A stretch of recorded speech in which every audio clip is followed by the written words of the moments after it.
Hello, my shimmering star. I am Amika Diya. Welcome you all to this amazing platform of Tutors Theory. Our today's topic is nature and process of learning, and this one is the chapter 1 of our DLED second year book Psychological Perspective of Education. So यहाँ पे हम जानेंगे कि learning क्या होती है, सीखना और अधिगम क्या होता है, क्या उसका पूरा प्रोसीजर है, कैसे लर्निंग को आप बेटर कर सकते हो, what principles are related with the learnings and how learning is different from the maturation. तो हम सबके बारे में जानेंगे और कैसे डे टू डे लाइफ में लर्निंग करते रहते हैं उसकी पूरे प्रोसेस को भी जानने की कोशिश करेंगे. सो इंट्रोडक्शन पे बात करूं तो देखो, अगर कभी भी कोई भी बच्चा पैदा होता है तो वो बिल्कुल हेल्पलेस होता है. हेल्पलेस इन द सेंस वो अपने आप खा नहीं सकते हैं, चल नहीं सकते हैं, कपड़े नहीं पहन सकते हैं. तो जैसे जैसे बच्चा बड़ा होता है, ये तो उसके हो गए हेल्पलेस फैक्टर कि जिसकी वजह से बच्चा दूसरों पर डिपेंड करता है. दूसरी चीज मैं अगर आपसे बात करूं तो जैसे जैसे बच्चा बड़ा होता जाता है वो अपने एनवायरनमेंट से इंटरेक्ट करने की कोशिश करता है, एनवायरनमेंट से जुड़ता है, उसकी फाउंडेशन क्रिएट होती है, उसे मम्मी मिलते हैं, पापा मिलते हैं, उसके बाद वो अपने एक्सपीरियंस को और भी ज्यादा मॉडिफाई करता रहता है. मॉडिफिकेशन करने का मतलब है कि लाइक आज बच्चा पैदा हुआ है, उसे हाथ पैर चलाने आ रहे हैं, बस कुछ समय बाद वो बच्चा चलना भी सीख रहा है, उसके बाद वो बोलना भी सीख रहा है, दौड़ना भी सीख रहा है. तो यहाँ पे मॉडिफिकेशन का मतलब क्या है, जो भी बिहेवियर बच्चे का पहले था उसके अंदर कोई ना कोई इम्प्रूवमेंट होना, कोई ना कोई ऐसी चीजें जो है डेवलपमेंट की तरफ बढ़ना ही हमारा मॉडिफिकेशन कहलाता है. तो this kind of modification in behaviour that is known as are learning. Learning क्या हुई, जब भी आप कुछ भी अधिगम कर रहे हो, कुछ नया सीख रहे हो, कुछ भी संशोधन कर रहे हो, आपका जो पहले व्यवहार था, पूर्व व्यवहार था, और जो आपका नया व्यवहार है उसमें आपने अगर कोई भी चेंजेस लेके आए हो तो वही आपकी क्या कहलाएगी, learning. Next is our meaning and definition of learning. सीखने का अर्थ क्या है और इसकी परिभाषाएं क्या हैं. सो देखो, मैंने अभी आपको बोला कि लर्निंग क्या है, हमारी मॉडिफिकेशन है, हमारा बदलाव है, संशोधन है, चीजों को और अच्छा बनाना. डेवलपमेंट है, विकास की तरफ लेके जाना. इम्प्रूवमेंट है और सुधार करना, अगर कुछ भी ऐसी चीजें जो आपने सीख तो ली हैं बट उसमें और भी डेवलप होने की जरूरत है, आपको इम्प्रूव करने की जरूरत है. और आपको जैसा भी समाज, जैसा भी परिवेश मिला है, एनवायरमेंट मिला है, उसके साथ एडजस्ट करना इज ऑल्सो लर्निंग. और अगर मैं स्कूल लर्निंग की बात करूँ तो आप क्या क्या लर्निंग करते हो. आप रीडिंग सीखते हैं, हम राइटिंग सीखते हैं, हम लिसनिंग अच्छे से आ जाती है हमें, हम टीचर्स को सुनते हैं, स्पीकिंग आप सीखते हो. तो हमारी स्कूल लर्निंग और आपने जो भी अपने स्कूल से बाहर सीखा है that is also a part of learning. So learning और क्या होता है कि हमारा जो बिहेवियर था, मैंने आपको अभी बताया कि आपके बिहेवियर में कोई भी चेंजेस आना आपके लर्निंग का पार्ट है. सेकंड, आपके बिहेवियर में कैसे चेंजेस आने, ऐसे चेंजेस आने जो परमानेंट हो. परमानेंट का मतलब है आपका इंप्रेशन, आपकी सोच, थिंकिंग, आपका बिहेवियर जो है चेंज हो जाए. सो लर्निंग को हमारे अलग अलग साइकोलॉजिस्ट ने कैसे डिफाइन किया है, हम वन बाय वन उन पे चर्चा करेंगे. सो मुन क्या कहते हैं, to learn is to modify behaviour and experiences. आपके जो अनुभव हैं, आपका जो व्यवहार है, उनकी मॉडिफिकेशन करना, उनमें बदलाव लाना, उन्हें और अच्छे सुव्यवस्थित करना ही हमारा क्या कहलाता है, लर्निंग कहलाता है. सो लर्निंग क्या हुई, modification of behaviour through experiences and training. कैसे करते हो, जब आपको बार बार किसी चीज के अनुभव प्राप्त हो रहे हैं और उन अनुभव के साथ साथ आप खुद को भी ट्रेन करते जा रहे हो. नेक्स्ट है, learning is a process of progressive behaviour adaptation. ये स्किनर कहते हैं. मतलब यहाँ पे आप क्या कर रहे हो, आप अपनी प्रोग्रेस की तरफ बढ़ने के लिए अडेप्ट कर रहे हो कि आपको कैसे एनवायरमेंट में रहना है. अडेप्टेशन क्या होती है, आप जैसे एनवायरमेंट में रहते हो आप वैसा ही रहना सीख जाते हैं. हम अनुकूल कर लेते हैं हम अपने शरीर को, अपने व्यवहार को. जैसे कि अगर आप हिली एरियाज पे रहोगे तो आप उतने ही सर्दी में रहने के आदी हो जाते हैं हम. अब जैसे हम प्लेन एरियाज पे रहते हैं तो हम प्लेन एरियाज पे रहने के लिए हैबिचुअल हैं. आप अगर ज्यादा ठंडी में या ज्यादा गर्मी में जाओगे तो वहां पे सीवियर चांसेस हैं कि आप बीमार पड़ जाओ. ठीक है. नेक्स्ट है हमारा, learning is acquisition of. Learning क्या है, एक्विजिशन. किसका एक्विजिशन, किसको आप सहेज रहे हो, किसको आप ग्रास्प कर रहे हो, क्या क्या चीजें आप ग्रास्प कर रहे हो. आप अपनी हैबिट्स, नॉलेज, एटीट्यूड, ये सारी चीजें भी हम क्या कर रहे हैं, एक्विजिशन कर रहे हैं, इनका अधिग्रहण कर रहे हैं. So next, the process of acquiring new knowledge and new responses is called learning. आपका वो प्रोसेस जिसमें आप नई चीजें सीख रहे हो, एक्वायर कर रहे हो और अपने रिस्पॉन्सेज को भी उसी हिसाब से ढाल रहे हो, तो वो हमारी this is also a process of learning and it is said bye Woodworth. Next is given by Encyclopedia of Educational Research. Learning refers to the growth and decay of interest. मतलब आपका जो भी इंटरेस्ट है उसमें बढ़ोतरी होना या उसमें डिक्रीमेंट होना, knowledge and skills and transfer of these situation, new situation is also called as learning. Learning के अंदर आप अपना ज्ञान में बढ़ोतरी कर रहे हो, या तो आपके ज्ञान में बढ़ोतरी हो रही है या आपके ज्ञान में कमी आ रही है. ज्ञान में कमी आने का मतलब यहाँ ये नहीं है कि मैम हम तो लर्न कर रहे हैं और आप कह रहे हो ज्ञान में कमी आ रही है. ज्ञान में कमी आने का यहाँ ये मतलब है मेरा कहने का कि अगर आपने कुछ ऐसी चीजें सीख ली हैं जो अप्रोप्रिएट नहीं है, एडिक्वेट इन्फॉर्मेशन आपको नहीं दे रही है, या एम्बिग्विटीज आप के अंदर पैदा कर रही है, तो हम उसे रिमूव करने की भी कोशिश करेंगे. So learning is a process by which an organism is satisfying his motivation, अपनी अभिप्रेरणा, adapts adjust in a situation in which it must be modify its behavior in order to overcome obstacles and barriers. मतलब यहाँ पे वो अपने जो situation है, आप अपने व्यवहार को इस प्रकार से ढाल लेते हैं या अपने व्यवहार को आप ऐसे आचरण करते हैं कि जिससे आपके रास्ते में आने वाले जितने भी. Learning is a process by which an organism is a result of its reaction of situation. मतलब जैसे स्थिति में उसे रखा जाए उसकी तरफ उसका रिएक्शन, न्यू मॉडिफिकेशन एक्वायर करना, and tend to persist the effect of general behaviour pattern in organism to same degree.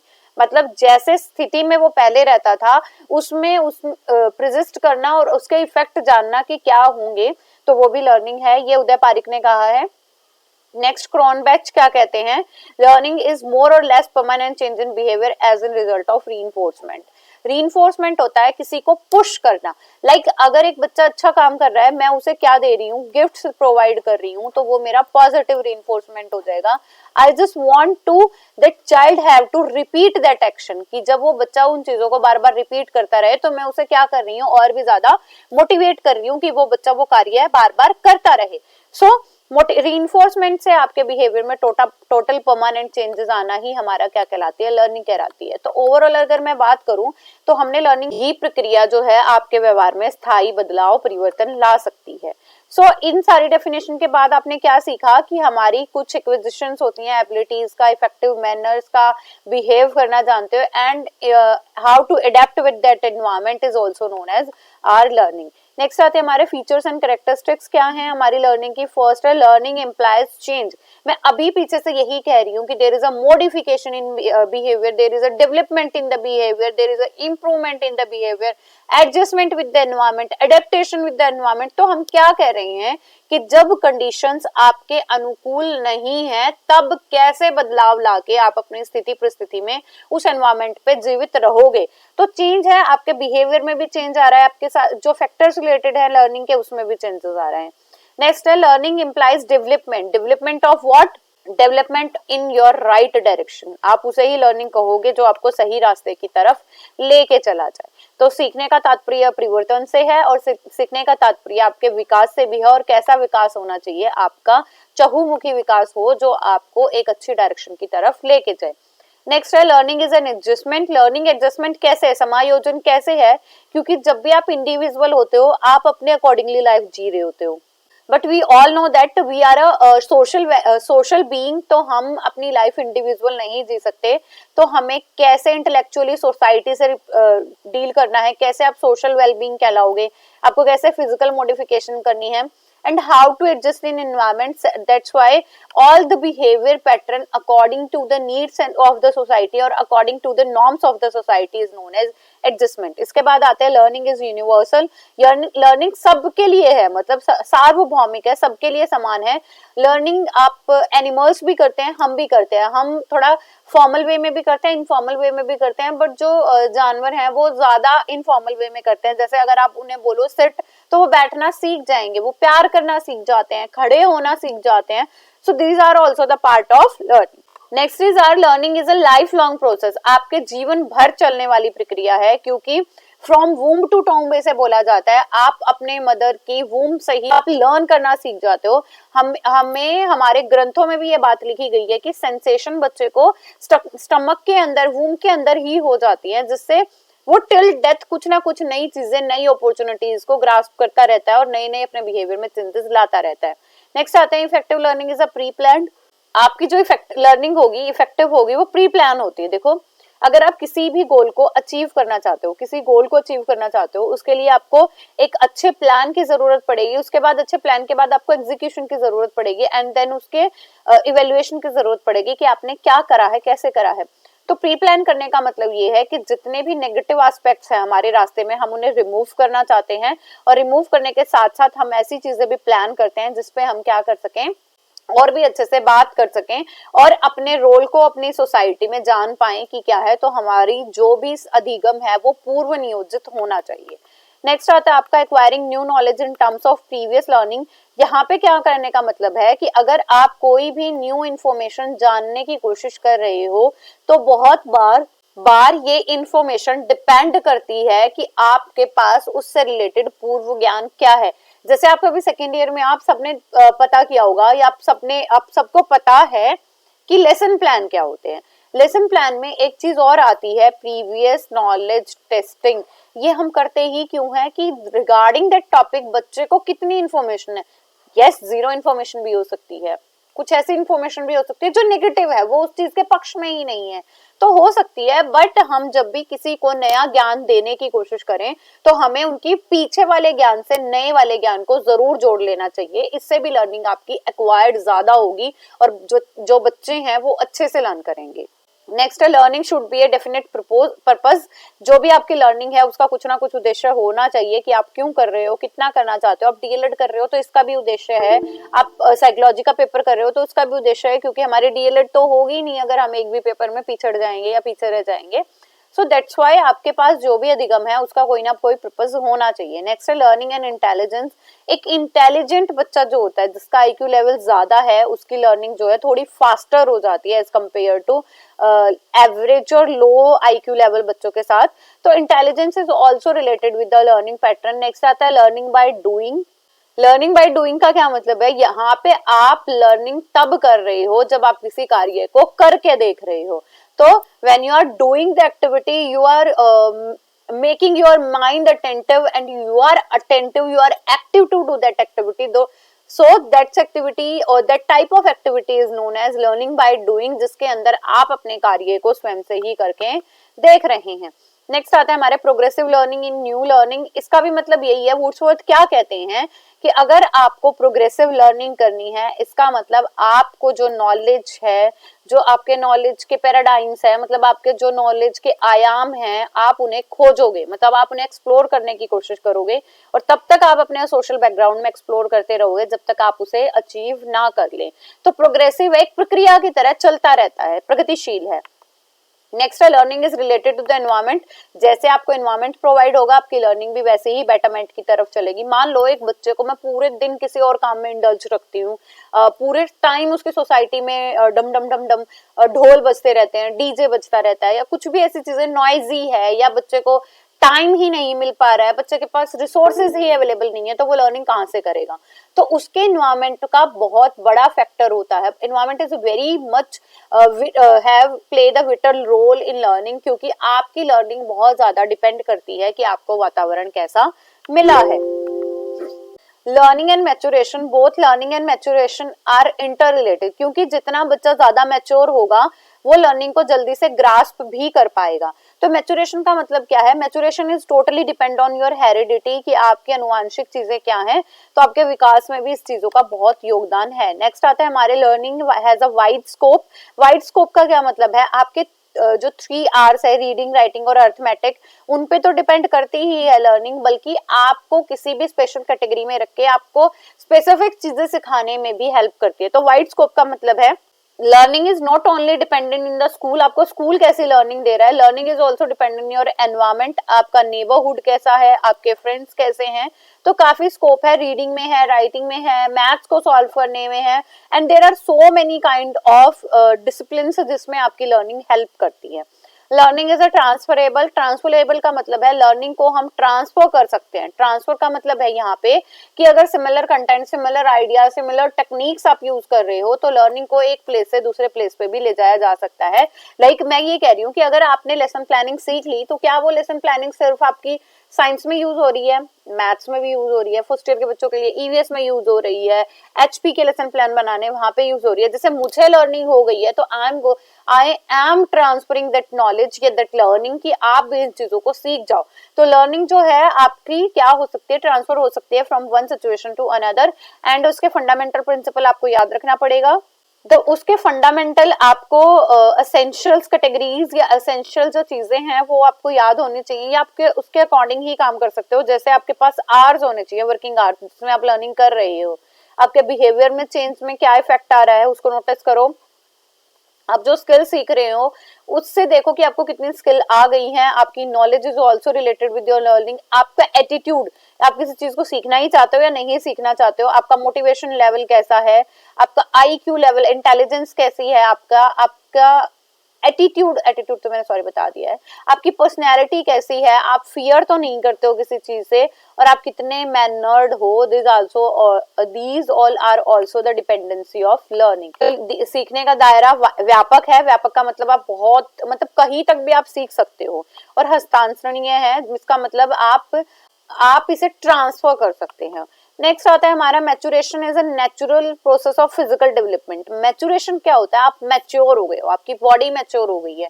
तो maturation is mostly depend on the your physical development.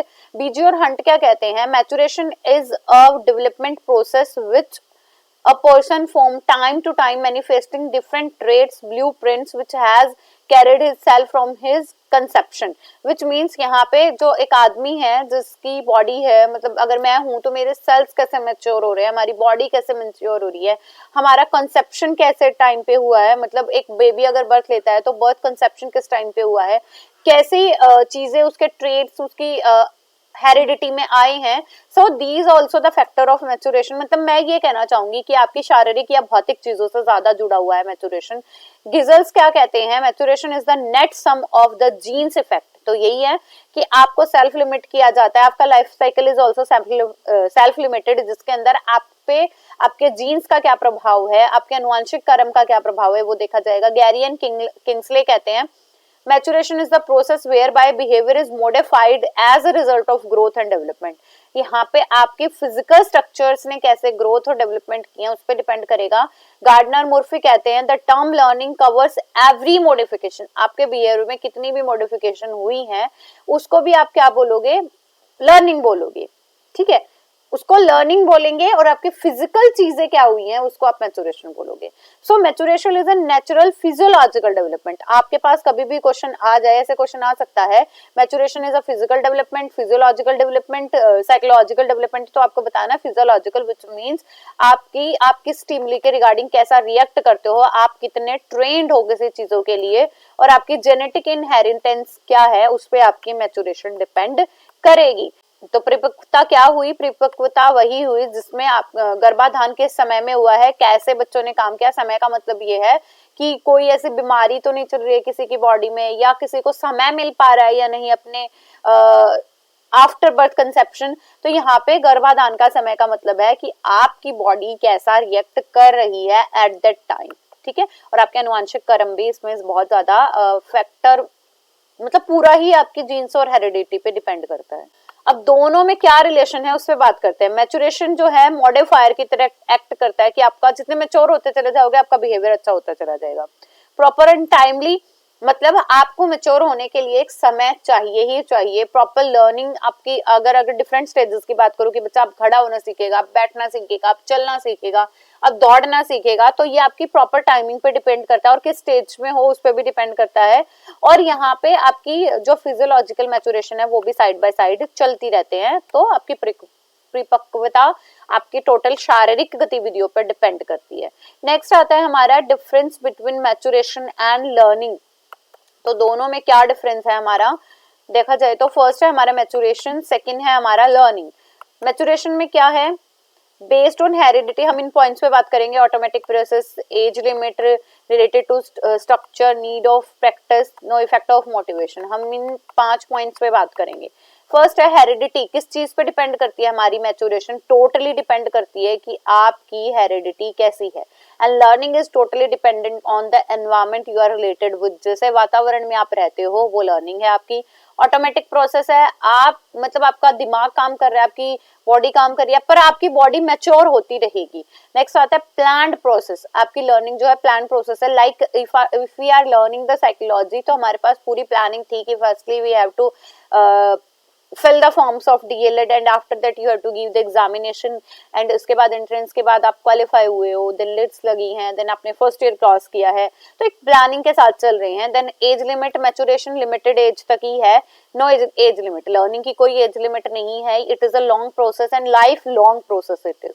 Next है रिलेटेड टू स्ट्रक्चर। जैसे आपकी body है, आपका potential है, उस पर डिपेंड करेगी आपकी टोटल मैचुरेशन। यहाँ पे आपके एक्सपीरियंसेस पे डिपेंड करती है learning.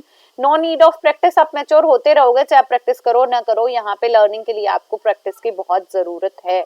No effect of motivation, आपके मोटिवेशन का कोई इफेक्ट नहीं पड़ता, आपकी बॉडी वैसे ही ग्रो करेगी। और यहाँ पे लर्निंग पे आपके मोटिवेशन का डिपेंड करता है कि आपको रीइंफोर्समेंट कैसा मिला है, आप उतनी ही लर्निंग करोगे। अगर तुम्हें 2 का पहाड़ा याद करने पे डंडे लगे हैं ना, तो आप याद नहीं करोगे। 2 का पहाड़ा याद करने पे आपको टॉफी चॉकलेट मिली है, तो आप कोशिश करोगे कि आप 3 तक भी पहुंचो। तो रीइंफोर्समेंट और मोटिवेशन इज ऑल्सो डिपेंडेंट। यही हिंदी में है कि अनुवांशिकता पे आधारित होती है आपका जो मैचुरेशन है, परिपक्वता है, और लर्निंग जो है आपकी वातावरण पे डिपेंड होती है। ये स्वचालित है, अपने आप होती रहती है, और यहाँ पे नियोजित प्री प्लान करना पड़ेगा।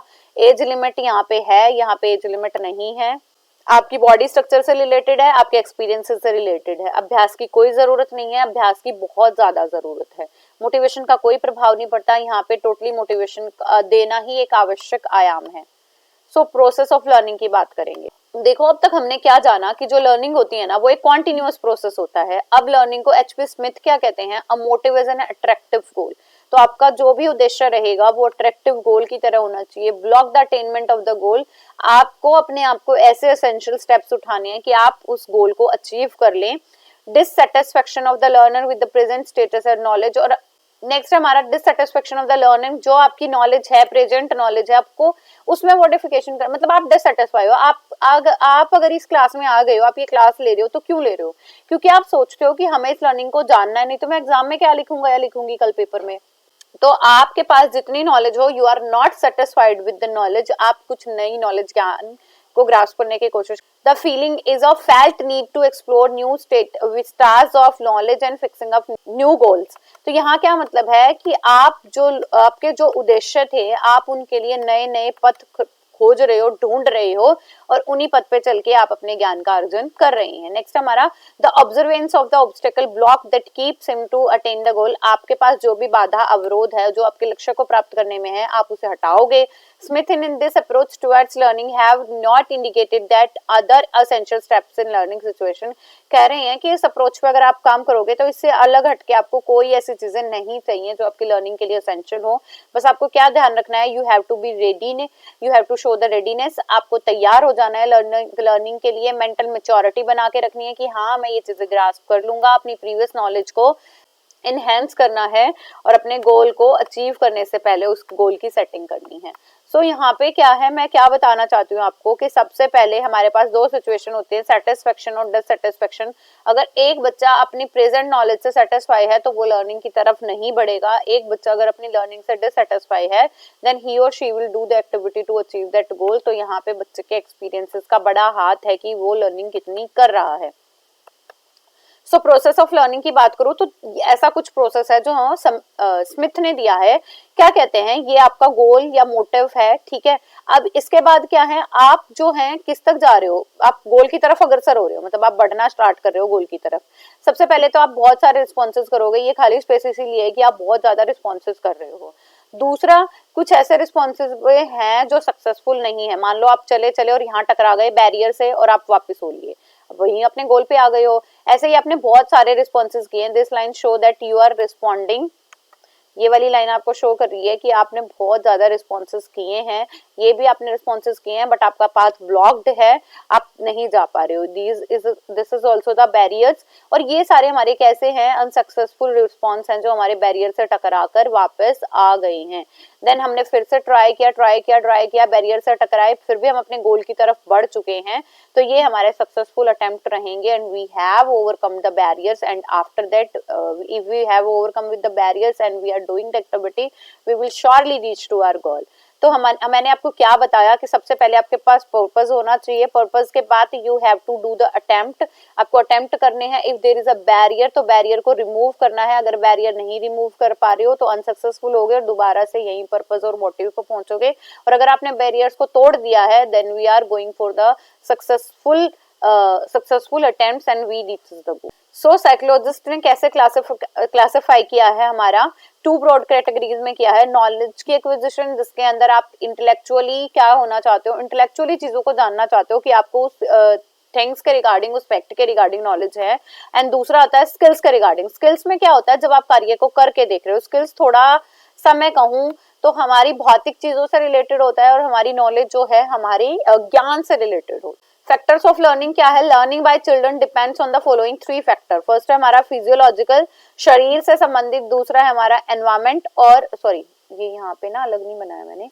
फर्स्ट है हमारा साइकोलॉजिकल, दूसरा है फिजियोलॉजिकल एंड थर्ड है हमारा एनवायरमेंटल। तो हमारे जो फैक्टर हैं वो कौन कौन से हैं, हमारे बुद्धि से रिलेटेड, हमारे शरीर से रिलेटेड और हमारे एनवायरमेंट से रिलेटेड। पहली बात करेंगे हम साइकोलॉजिक से। साइकोलॉजिकल फैक्टर तो हमारे मनोवैज्ञानिक कारक कौन से हैं, सबसे पहले जानो psychology is made from the word psyche which means mental makeup. इसका मतलब आपके मानसिक ढांचे का गठन कैसे हुआ है। तो चिल्ड्रन जो है, जो हमारे बच्चे हैं, वही रोल प्ले करते हैं कि वो अपना मेंटल मेकअप या कैसे बनाएंगे। तो वीक साइकी का मतलब है उसे प्रॉपर ओरिएंटेशन बच्चे को नहीं मिली कि you are in the stage of learning. So some psychologist like doctor S Mathur includes condition of temperature, ventilation. इनका ये भी कहना है कि जब भी आप लर्निंग कर रहे हो तो अपने बुद्धि को स्थिर लाने के लिए, अपनी नॉलेज से यूज करने के लिए आपको एक अच्छे एनवायरनमेंट की भी जरूरत पड़ेगी।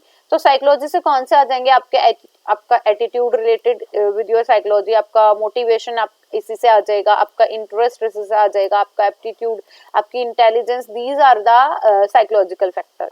नेक्स्ट आते हैं हमारे फिजियोलॉजिकल। फिजियोलॉजिकल में जानो जिससे आप लर्निंग कर रहे हो अपनी बॉडी की वजह से। तो हम लर्निंग कैसे करते हैं, सुनकर, ठीक है, हियरिंग। नेक्स्ट आता है हमारा विजुअल्स, देखकर कर रहे हैं हम, टच करके कर रहे हैं लर्निंग, और स्मेल करके कर रहे हैं। सो these are the receptors of learning in which we are learned by visuals, graphic, auditory senses and touch and smell. Third is are the environmental factor. Environmental में फैक्टर है वो फैक्टर जिसमें आप लोगों से जुड़ रहे हो। तो पर्यावरणीय कारक क्या है, आप कितने सोशल हो, आपका फ्रेंड्स ग्रुप कैसा है, आपका नेबरहुड कैसा है, आप एक ऐसे एटमॉस्फेयर में रहते हो जहाँ पे नॉइसेस या पोल्यूशन का कोई ऐसा फैक्टर नहीं है। मतलब overall I am saying that you have to live in the healthy conditions. तो ये भी बच्चे की लर्निंग पे बहुत बड़ा प्रभाव डालते हैं। नेक्स्ट आते हैं डोमेन्स ऑफ लर्निंग।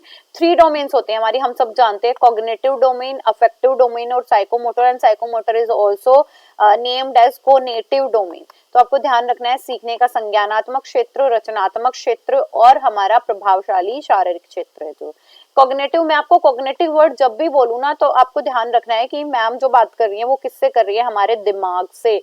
तो हमारे पूरे संज्ञान से रिलेटेड है। संज्ञान में आपका क्या आ जाएगा कि आपके पास नॉलेज कितनी है, आप नॉलेज को रिकॉल कितनी कर पाते हो, आप नॉलेज को अंडरस्टैंड कितनी कर पाते हो, आपका परसेप्शन क्या है, आपको चीजें रिमेम्बर्ड कितनी है। मतलब साइकोलॉजिकल जितनी भी चीजें हैं वो हमारे कॉग्निटिव डोमेन से रिलेटेड है। मतलब अगर आप कोई भी कार्य ऐसा कर रहे हो जो आपकी बौद्धिक क्षमताओं से रिलेटेड है तो वो आपकी कॉग्निटिव डोमेन ही कहलाएगी। तो क्या क्या है हमारी सेंसरी एबिलिटी, ठीक है, इंटेलिजेंट की बात कर रही हूँ, इंटेलिजेंस की और कॉग्निटिव की। हमारी परसेप्चुअल एबिलिटी की, हम किसी चीज का परसेप्शन कैसे देते हैं, लिंग्विस्टिक, आप भाषा कैसे बोलते हो, न्यूमेरिक कितने आप अच्छे हो, स्पार्शन, कोई ऐसी चीजें भी हैं जो आपको स्पेशली आती हैं, मेमोराइजिंग कैसी आपकी, सोचना समझना, थिंकिंग कैसे करते हो, प्रॉब्लम सॉल्विंग कितनी है आपकी, ठीक है। तो ये सारी जो चीजें हैं हमारी, देखो यही हिंदी में लिखा है, संवेदी, अवधारणा, भाषीय, संख्यात्मक, स्थानीय, समस्या, रचनात्मक, आविष्कार, और क्या है डिस्क्रिमिनेट, चीजों को बांटना, छांटना, कि आप चीजों को अलग कर रहे हो according to their characteristics, concentrate करना, ध्यान लगाना, सिंथेसाइज करना, ऑब्जर्व करना, डील करना आइडिया से, डिसीजन बनाना, जनरलाइज करना। तो ये हमारे संज्ञान रिलेटेड सारी चीजें हैं जिसके अंदर हम अपनी मानसिक क्षमताओं का प्रयोग करके लर्निंग को कर रहे हैं। सो नेक्स्ट आता है हमारा कोनेटिव डोमेन। कोनेटिव या साइकोमोटर डोमेन भी बोला जाता है, जिसके अंदर you are doing the psychomotor activity, जिसके अंदर आप क्या कर रही हो, ऐसी एक्टिविटी परफॉर्म कर रही हो जो कैसी एक्टिविटीज है हमारी फिजिकल एक्टिविटी से रिलेटेड है। तो फिजिकल एक्टिविटीज में क्या आ जाएंगे, बच्चे के ऑर्गन्स कैसे काम कर रहे हैं वो हमारी फिजिकल एक्टिविटी में आ जाएंगी। तो कोग्निटिव डोमेन में कौन सी है, एबिलिटी टू वॉक, चलता कैसे है, भागता कैसे है, जंप कैसे करता है, स्किपिंग कैसे करता है, गैलोपिंग एंड होपिंग ये कैसे कर रहा है बच्चा, थ्रो चीजें फेंक कैसे रहा है, स्विम कैसे कर रहा है, क्लाइंब, डांस, फिंगर्स, लाइन कैसे ड्रॉ कर रहा है, कैसे लिख रहा है, मस्कुलर मूवमेंट कैसी है। तो ये हमारी कैसे क्षेत्र में आ जाएंगे, हमारे कोग्निटिव डोमेन के अंडर आ जाएंगे, जिसके अंदर आप किन चीजों पे बात कर रहे हो, आप उन चीजों पे बात कर रहे हो जो बच्चे के टोटली शारीरिक चीजों से रिलेटेड है। नेक्स्ट डोमेन आता है शारीरिक से, समझ गए ना आप, चलना फिरना कूदना, मतलब बॉडीली मूवमेंट कैसे हो रही है। इसके बाद है हमारा अफेक्टिव डोमेन। अफेक्टिव डोमेन में क्या है, in which a child is related with what the feelings, कि वो दूसरों से कैसे अपनी फीलिंग से रिलेट कर पा रहा है। तो विच मीन्स यहाँ पे टुवर्ड्स द पर्सन बात कर रहे हैं हम, दूसरों की तरफ बच्चे का क्या बिहेवियर है। टुवर्ड्स द फीलिंग का मतलब आ जाएगा यहाँ पे बच्चा कितना सेंसिटिव है, बिलोंगिंगनेस कैसे शो कर रहा है, रिलेशनशिप बच्चों के कैसे हैं। तो these are related with what these are related with the affective domains of a child. ठीक है, सो अफेक्टिव डोमेन में क्या क्या आ जाएंगी, हमारे इमोशंस आ जाएंगे, हमारा अप्रिशिएशन की आपको कोई आगे बढ़ाता है नहीं, attitude, mental tendency. Mental tendency दूसरों से रिलेटेड है, मतलब आप दूसरों के बारे में क्या कर रहे हो। तो aesthetic ability, artistic, emotional and sociability abilities are related with what domain, affective domain. Next आती है हमारी इंपॉर्टेंस ऑफ लर्निंग। इंपॉर्टेंस से क्या मतलब है आपका, कि हमारी जो लर्निंग है वो हमारे लिए कैसे यूजफुल है। तो देखो अगर मैं एक छोटा सा एग्जांपल दूं आपको, जब भी एक बच्चा पैदा होता है तो उसके पास कुछ थोड़ी बहुत स्किल होती है। थोड़ी बहुत स्किल का मतलब ही और शी कैन एक्सक्रीट, एक्सक्रीट पर कहीं भी कर देता है। Now we have the control, आपको कब वॉशरूम जाना है आपको ये सारी चीजें पता है। ब्रीथिंग भी बच्चा लेके पैदा होता है, सांस लेना वो जानता है छोटे बचपन से। तो ये कुछ एक्टिविटी हैं जो बच्चे को ऑलरेडी आती है, बट जैसे जैसे बच्चा बड़ा होता है तो ऐसे बहुत सारी एक्टिविटी हैं जो अपने बच्चे को लाइफ में करनी है। तो सबसे पहली बात करूं तो अच्छे से फीड करना, खुद को ही फीड करना, ये बहुत इंपॉर्टेंट है। सिटिंग सीखता है बच्चा, वॉकिंग सीखता है, स्टैंडिंग सीखता है, चलना सीखता है। तो हमारी लर्निंग क्यों इंपॉर्टेंट है, बच्चे के हर एक स्कोप के लिए इंपॉर्टेंट है, बच्चे को एक सिविलाइज्ड पर्सन बनाने के लिए इंपॉर्टेंट है। सो नेक्स्ट हमारा significance of learning in life. अब हम बात करेंगे कि हमारे जीवन में कैसे इंपॉर्टेंट है। तो देखो अगर मैं जीवन की बात करूं, इसमें यही सारी चीजें लिखी हैं कि सीखना आपके लिए आवश्यक है, महारत हासिल होनी चाहिए आपकी सीखने के लिए, हम जीवन जीते जीते भी अपनी लर्निंग को अंजाम दे सकते हैं। ठीक है, ऐसे ही लर्निंग को, और लर्निंग क्या कहती है, we have to adapt in the environment. आपको सिखाती है लर्निंग कि आपको, अगर आप किसी भी वातावरण के अंदर रह रहे हो तो आप ऐसी कौन सी चीजें हैं जिन्हें प्रायरली यूज करोगे, प्रायोरिटी में रखोगे, कैसे रीजन पे हो, आपकी जॉब कैसी होंगी, आप कैसे लोगों से मिलोगे, आप कैसे रिलेशंस बनाओगे। This is also depending on the learning, कि आपको जितनी समझ है आप उसके अकॉर्डिंग ही अपने कार्य करोगे। Learning helps to respond the danger and react. जब आपके पास ऐसी सिचुएशन आ जाए जब आप कुछ नहीं कर सकते हो, मतलब आप भयानक सिचुएशन में खतरों से गिर गए हो, तब आपकी प्रतिक्रिया भी इस चीज पे डिपेंड करेगी कि आपने सर्वाइवल के लिए कैसी कंडीशन से डील किया या कैसी कंडीशंस आपको पता है, तो वो आएंगी। Now in totally your ability and inclination of learning determines the course you life, मतलब आप अपनी जीवन शैली को कैसे बनाओगे, आपके पास क्या चीजें अचीव्ड रहेंगी, कौन सी चीजें आपके एक्सपीरियंसेस में जुड़ी रहेंगी, टोटली डिपेंड करेगा आप कितना सीख पाए हो। नेक्स्ट आते हैं हमारे प्रिंसिपल्स ऑफ लर्निंग। प्रिंसिपल में बात करूं, learning is an active process. Active process का मतलब अगर आप लर्निंग कर रहे हो, you have to be active. Active रहने का मतलब आपको एक गुड लिसनर बनना पड़ेगा, आप चीजों के साथ डिस्कशन कर सकते हो, चीजों को डेमोन्स कर सकते हैं। और लर्निंग के लिए हम बहुत सारे अपने स्कूल प्रीमिसेस में मेथड यूज करते हैं जिसमें बच्चा जो है डूइंग स्टेट पे रहे, एक्टिव रहे। लाइक मोंटेसरी मेथड हो गया, फ्रोएबल मेथड हो गया, किंडरगार्टन मेथड है, ह्यूरिस्टिक मेथड है, प्रोजेक्ट मेथड है, गेम्स हैं, स्पोर्ट्स हैं। These are the all methods by which a child is going to learn by doing. So learning should be meaningful. मैंने आपको शुरू में भी ये बोला था, it should be a purposeful. आपके पास किसी चीज को याद करने के लिए, किसी चीज को समझने के लिए आपके पास पर्पस या उद्देश्य भी होना चाहिए। Learning should B individualised. Individual का मतलब है कि यहाँ पे व्यक्तिगत होना चाहिए, मतलब कई चीजें ऐसी हो सकती हैं जो मेरे लिए फ्रूटफुल नहीं है, औरों के लिए फ्रूटफुल हो सकती हैं। लाइक मेरे लिए बॉम्ब बनाना फ्रूटफुल नहीं है, बट ये किसी के लिए फ्रूटफुल हो सकता है। लाइक किसी को किसी चीज से जॉब मिल रही है, ये चीजें डिपेंड करती है कि इंडिविजुअल नीड क्या क्या है, आपकी लाइक्स क्या है, आपके डिसलाइक्स क्या है, वट एबिलिटी यू हैव। किसी को भी तो रॉ ASI इनका एजेंट्स नहीं बना दिया जाता है, क्यों? क्योंकि उनके पास एबिलिटीज नहीं है। कोई भी टीचर नहीं बन सकता है क्योंकि एबिलिटीज नहीं है। तो यहाँ पे इंडिविजुअलाइज का मतलब है आपको व्यक्तिगत चीजों को ध्यान रखते हुए हमारी व्यक्तिगत सोच पे भी डिपेंड करना चाहिए। लर्निंग शुड बी पर्पसफुल, ये मैंने आपको बता दिया कि अगर आप कुछ भी सीखना चाहते हो तो सबसे पहले उसके अर्थ को जानो और वो क्यों है, उस उद्देश्य को जानो। इंटरेस्टिंग होनी चाहिए जिससे जो टीचर्स हैं बच्चों को इजीली करा पाए और बच्चे भी परमानेंट होकर उन चीजों को सीख पाए। Learning should B hierarchical. Hierarchical का क्या मतलब है? अगर मैं छोटे से बच्चे की बात करूं, सबसे पहले आप क्या जाते उसे पढ़ना दे दोगे कि लो बेटा बुक पढ़ो? ऐसा नहीं होगा। हम सीक्वेंस में सिखाते हैं। पहले उसे सिखाएंगे बेटा आड़ी तिरछी लाइनें खींचनी सीखो, फिर आप उसे लेटर्स बनाने सिखाओगे। ए लिखो बेटा, बी लिखो, अनार लिखो, आम लिखो, ऐसे सिखाओगे। इसके बाद जब आप ये सिखाओगे, जब आप वर्ड फॉर्मेशन सिखाओगे, और वो भी छोटे छोटे 2 वर्ड की, कि बेटा इज होता है, ये एट होता है, ये इट होता है, ऐसे सिखाएंगे। And then we go for the larger one. तो हमारी लर्निंग हमेशा से पद अनुक्रमित होनी चाहिए, मतलब जो चीजें जिस सीक्वेंस से सीखी जानी चाहिए वो उसी सीक्वेंस से बच्चों को सिखानी चाहिए। Principle of reinforcement. रीइंफोर्समेंट का मतलब है बच्चों को पुश करना चाहिए। अगर बच्चे काम कर रहे हैं अच्छा, तो उन्हें सुदृढ़ करो उनके व्यवहार को। लाइक मैंने अभी आपको पीछे एग्जांपल दिया था in the beginning of the class की, अगर बच्चा एक अच्छा काम कर रहा है, बच्चे ने 2 की टेबल अच्छे से सुनाई है, तो मैं उसे टॉफी चॉकलेट रीइंफोर्स करूंगी, शाबाश भी बोल सकते हो, क्लैप कर सकते हो उस बच्चे के लिए।